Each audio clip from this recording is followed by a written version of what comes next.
Hello guys, for today's video ay tuturuan ko kayo kung paano maglagay ng firmware sa nabili kong Picofly Mood Chip.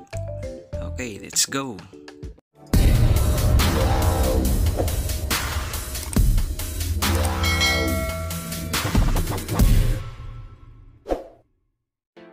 So ayun, kunin lang natin yung mismong Picofly Mood Chip at yung USB Type-C port.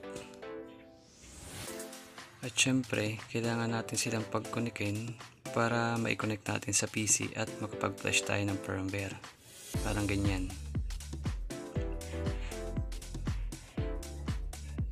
Syempre, huwag nyo kakalimutan i-lock. Kailangan nga pala nating pindutin yung button na yan para ma-detect siya ng PC at the same time is mag-automatic install yung mga drivers. So ito na yun, press and hold lang natin yung button, saka natin ilagay yung USB Type-C cable at dapat is automatic siyang mag-install ng drivers. So sa akin, hindi nyo na makikita kasi na-install ko na yung drivers. Kapag na-detect na siya, buksan lang natin at sa loob niyan may makikita kayong dalawang files. So delete lang natin yung dalawang files na yan.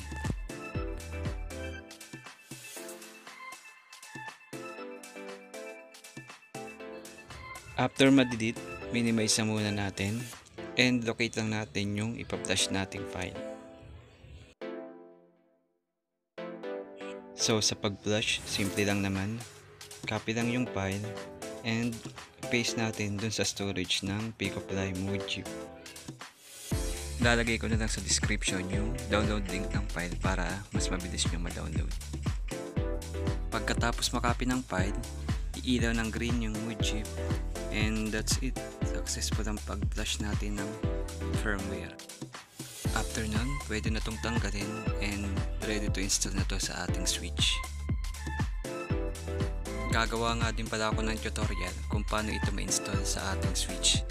Kaya yun, abang-abang lang.